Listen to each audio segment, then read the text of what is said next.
Hello viewers, welcome to my channel. Today we are going to discuss a very important topic, Venn diagram generator from 12th physics. Venn diagram generator actually क्या होता है, क्या काम आता है? हमने क्या किया, जैसे मान लिया बहुत सारे ऐसे एक्सपेरिमेंट होते हैं, बहुत सारे एक्सपेरिमेंट हैं जिनमें हमें फास्ट मूविंग चार्ज पार्टिकल की ज़रूरत पड़ती है। तो किसी चार्ज पार्टिकल को अगर हमें फास्ट मूव करवाना है तो हमें क्या चाहिए, हमें उसके ऊपर हाई अमाउंट ऑफ फोर्स लगाना पड़ेगा जब भी वो मूव कर पाएगा। ठीक है, तो हाई फोर्स कहाँ से लगे, हाई फील्ड की वजह से लगेगा। तो हमने क्या किया, सिंपल बेसिक सा प्रिंसिपल लेके चल रहे हैं। मान लिया हमने हाई फील्ड चाहिए, इलेक्ट्रिक फील्ड को हमें बहुत ज़्यादा हाई करना पड़ेगा। तो इलेक्ट्रिक फील्ड हाई का वो हम बोलते हैं कि बहुत ज़्यादा चार्ज इकट्ठा हो, कहीं पे चार्ज बहुत ज़्यादा इकट्ठा हो तभी तो इलेक्ट्रिक फील्ड हाई होगा। अगर चार्ज बहुत ज़्यादा इकट्ठा करोगे कहीं पे तो वहाँ पे पोटेंशियल बढ़ जाएगा, E/D होता है ना। अगर चार्ज ज़्यादा होगा तो इलेक्ट्रिक फील्ड हाई चाहिए, मतलब पोटेंशियल आपका हाई हो जाएगा। ठीक है, तो मतलब बेसिकली हमें क्या रिक्वायर है हमें रिक्वायरमेंट है हाई पोटेंशियल की। बहुत ज़्यादा चार्ज कहीं एक्यूमुलेट करना है, इकट्ठा करना है, जिसकी वजह से क्या होगा, हम हाई पोटेंशियल को किसी भी चार्ज पार्टिकल पे जब हम अप्लाई करेंगे तो उसके ऊपर जो अमाउंट ऑफ फोर्स होगा वो बहुत हाई होगा, मतलब उसकी काइनेटिक एनर्जी बहुत ज़्यादा हो जाएगी। बेसिकली यही हम करेंगे, इसीलिए हमने एक डिवाइस तैयार की है जिसको हम बोलते हैं वेन डायग्राम जनरेटर। ठीक है, तो सिंपल क्या है, वेन डायग्राम जनरेटर क्या है, एक डिवाइस है जो हाई पोटेंशियल डिफरेंस को क्रिएट करने के काम आती है। ठीक है, ए डिवाइस, मैं लिख देता हूँ, a device which is used to generate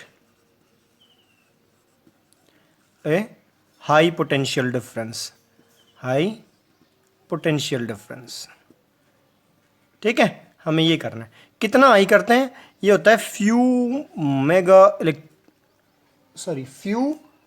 mega volt या मिलियंस वोल्ट। हम सिंपल ऐसे फ्यू मिलियन वोल्ट, इतना हाई पोटेंशियल हमें जनरेट करवाना है। जब इतना हाई पोटेंशियल आ जाएगा तो आपकी जो काइनेटिक एनर्जी आएगी ना, जो एनर्जी आएगी चार्ज पार्टिकल की, वो भी बहुत ज़्यादा होगी। ठीक है, और उसी के बेस पे फिर हम इसको चार्ज पार्टिकल को यूज़ करेंगे। ठीक है, तो बेसिकली सबसे पहले हम लिखेंगे कि ये एक डिवाइस है जो हाई पोटेंशियल डिफरेंस जनरेट करवाने के काम आती है। ठीक है, सेकेंड, अब इसका वर्किंग प्रिंसिपल क्या है। कोई भी डिवाइस हम तैयार करते हैं तो उसका वर्किंग प्रिंसिपल होता है, तो हमें इसका वर्किंग प्रिंसिपल चाहिए, सिंपल सा। ठीक है, तो वर्किंग प्रिंसिपल में हम क्या बोलते हैं, ये होता है एक एक्शन ऑफ शार्प पॉइंट बोलते हैं हम इसको, action of sharp point, action of sharp point. ठीक है, या फिर इसका जो दूसरा नाम होता है main action of sharp point का, इसको हम बोलते हैं कोरोना डिस्चार्ज, कोरोना डिस्चार्ज, ये इसका प्रिंसिपल होता है। ठीक है, अभी एक्शन ऑफ शार्प पॉइंट और कोरोना डिस्चार्ज क्या होता है, एक बार इसको देखते हैं। देखो है क्या, एक्शन ऑफ शार्प पॉइंट में या कोरोना डिस्चार्ज में हमने ये पढ़ रखा है कि डेंसिटी होती है, डेंसिटी, चार्ज डेंसिटी एक टर्म होती है, चार्ज डेंसिटी। बेसिक एक पॉइंट तो यहाँ से आएगा। चार्ज डेंसिटी हमने बोल दिया सिग्मा, सिग्मा क्या है, सरफेस है ना कोई भी, तो उस पर हमें चार्ज स्टोर करवाना है, तो सिग्मा है सरफेस चार्ज डेंसिटी। तो हम क्या करें, चार्ज डेंसिटी होती है कोई भी चार्ज आपने सप्लाई किया, कोई भी चार्ज आपने सप्लाई किया, कितने एरिया पे वो प्रेजेंट हुआ। तो हमने क्या किया, हमने कोई स्फेरिकल सरफेस ले लिया, उस पे मान लिया Q चार्ज दे दिया आपने, और यहाँ पे जो एरिया है, स्फीयर का एरिया क्या होगा, 4πr², ये क्या हो जाएगी, charge density, sigma is equal to Q upon 4πr²। ऐसे करके हमारी वैल्यू आ जाएगी। अभी देखो, अगर मैं ये जो R है, इस R को रिड्यूस करना शुरू कर दूँ, R को रिड्यूस करना शुरू कर दूँ, अगर मैं R को यहाँ बहुत कम कर दूँ तो ये जो मेरी चार्ज डेंसिटी है, चार्ज डेंसिटी ये बहुत ज़्यादा बढ़ जाएगी। मतलब बेसिकली क्या है, charge density is inversely proportional to R, यहाँ से दिख रहा है हमें साफ। तो ये पॉइंट आया हमारे पास। हम रेडियस को जितना कम करेंगे चार्ज डेंसिटी उतनी ज़्यादा हो जाएगी।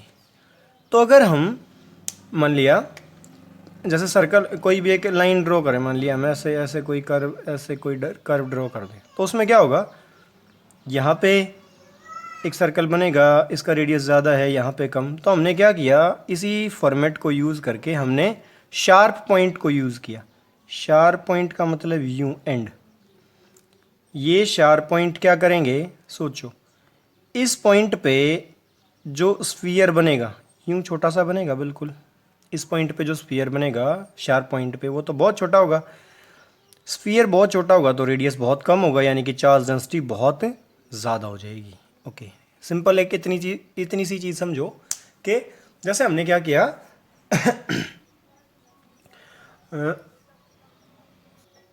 कोई स्फीयर आप मान लिया हमने, ये एक स्फीयर मान लिया, इसके ऊपर हमने चार्ज दिया, ठीक है, क्यू चार्ज की सप्लाई शुरू की। तो बोल दिया हमने यहाँ एक चार्ज आ गया, फिर हमने बोल दिया एक चार्ज यहाँ आ गया, ऐसे बिल्कुल चार्ज को ऐसे स्टोर करना शुरू कर दिया आपने, बिल्कुल। अभी आप चार्ज की और सप्लाई दे रहे हो, तो होगा क्या, एक लिमिट आ जाएगी कि ये जो अंदर सरफेस है ना, इस पे इतना ज़्यादा चार्ज हो जाएगा, यानी कि इसकी चार्ज डेंसिटी इतनी हाई हो जाएगी कि ये सरफेस इस चार्ज को होल्ड नहीं कर पाता। तो ये चार्ज क्या करता है, ये लीक आउट हो जाता है,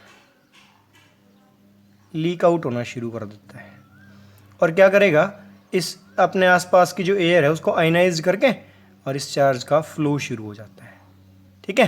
यानी कि अगर हम रेडियस कम करेंगे तो वो डेंसिटी बढ़ जाएगी, जिसकी वजह से हाई डेंसिटी होने की वजह से चार्ज लीक आउट होना शुरू हो जाता है।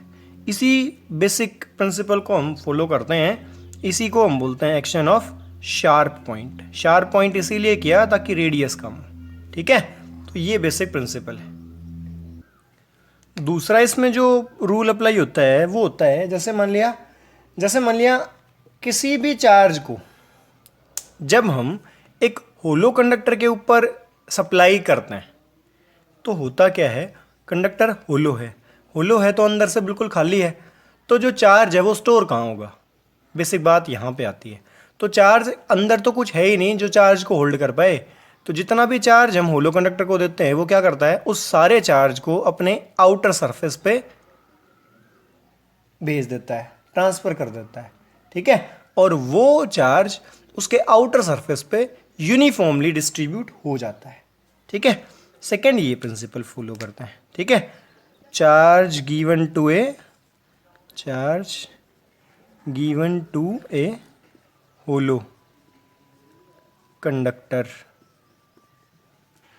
इज ट्रांसफर्ड, हम क्या बोलेंगे, ये क्या हो जाएगा, ये ट्रांसफ़र हो जाएगा to the outer surface. Simple हम ऐसा बोलते हैं, ठीक है। तो इस तरीके से हम इसको दोनों प्रिंसिपल को फॉलो करके हाई पोटेंशियल डिफरेंस क्रिएट करेंगे। तो चलो देखते हैं उसकी कंस्ट्रक्शन और वर्किंग, देखते हैं क्या है। देखो हमने क्या किया, ये है आपका वेन डे ग्राफ जनरेटर का सिंपल सा डायग्राम।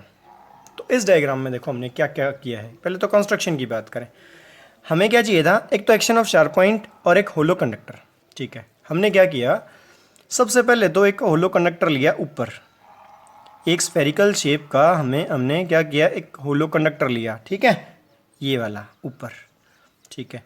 फिर दूसरा चाहिए हमें एक्शन ऑफ शार्प पॉइंट, यानी कि शार्प पॉइंट या शार्प एजेस का हमें कोई ना कोई ऐसी डिवाइस चाहिए, कोई ना कोई ऐसा कुछ भी मटेरियल चाहिए, ठीक है। तो हमने क्या किया, हमने ब्रशेस को यूज़ किया, ठीक है। जैसे ये है ब्रश आपकी बिल्कुल शार्प एज, इसको हम नाम दे दें, हमने दो ब्रश यूज़ की, इसको नाम दे दिया हमने B1 और यहाँ पे एक ब्रश है, इसको नाम दे दिया हमने B2। ये है आपका। अभी देखो इसमें है क्या क्या क्या अरेंजमेंट कर रखी है हमने। यहाँ पे एक होलो स्फीयर है, इसको ये हैं आपके पिलर, दो पिलर P1 P2, पिलर के सहारे से इसकी हेल्प से हमने इसको माउंट कर रखा है, ठीक है, होलो कंडक्टर को। इसके अंदर यहाँ पे है एक पुली स्मॉल p1 एक पुली है, और ये है स्मॉल p2 सेकेंड पुली। ये जो पुलीज हैं ये मोटर ड्रीवन है, किसी मोटर की हेल्प से हम इनको चलाएंगे, ये मूव करेंगे। इसके ऊपर क्या है, यहाँ पे है एक बेल्ट। ये जो बेल्ट है ये बेल्ट होगी इंसुलेटिंग मटेरियल की, इंसुलेटिंग की, ठीक है। अभी क्या है, जब भी हम मोटर को ऑन करेंगे तो ये पुली मूव करेगी ऐसे, तो ये बेल्ट ऐसे सर्कल यूं सर्कुलेट करके यूं चलती रहेगी ऐसे। इसी चीज़ को हम यूज़ कर रहे हैं, ठीक है। अच्छा, इस पूरे को हम आउटर चैम्बर से हमने इसको क्लोज कर दिया ताकि जो बाहर का एयर का या सराउंडिंग इफेक्ट है वो इसके ऊपर ना आए। सिंपल हम इसको स्टडी करने के लिए ऐसा कर रहे हैं। चलो देखते हैं हमने क्या किया। हम क्या करते हैं, शुरुआत में यहाँ पे लिया हमने high tension source. High tension source से क्या होगा, हम हाई वोल्टेज अप्लाई करेंगे, यानी कि जहाँ से हाई अमाउंट ऑफ चार्ज हम सप्लाई करेंगे, यहाँ से चार्ज की सप्लाई शुरू होगी। चार्ज को हमने दिया किस पे, एक ब्रश है B1 ब्रश पे हमने चार्ज को सप्लाई किया, तो देखो क्या होगा, यहाँ से चार्ज गया इसके ऊपर। अभी ये क्या कर रखा है हमने, शार्प एज बना रखे हैं यहाँ पे बिल्कुल, ठीक है, शार्प पॉइंट। तो क्या होगा, जैसे जैसे चार्ज स्टोर होता जाएगा, यहाँ पे जो सरफेस चार्ज डेंसिटी है वो बहुत हाई होती चली जाएगी, यानी कि इस पे पॉजिटिव चार्ज जनरेट हो गया मान लिया, और बहुत हाई चार्ज डेंसिटी होगी, जिसकी वजह से क्या होगा, अभी action of sharp point apply होगा यहाँ पे कि ये सरफेस चार्ज को होल्ड नहीं कर पा रहा, जिसकी वजह से क्या होगा, ये लीक आउट होना शुरू हो जाएगा। इसको हम बोलते हैं एक तरीके से चार्ज स्प्रे गन की तरह काम करेगा ये, ठीक है। तो यहाँ से ये जो चार्ज है ये स्प्रे होना शुरू हो जाएगा, यानी कि ये आगे तक मूव करेगा।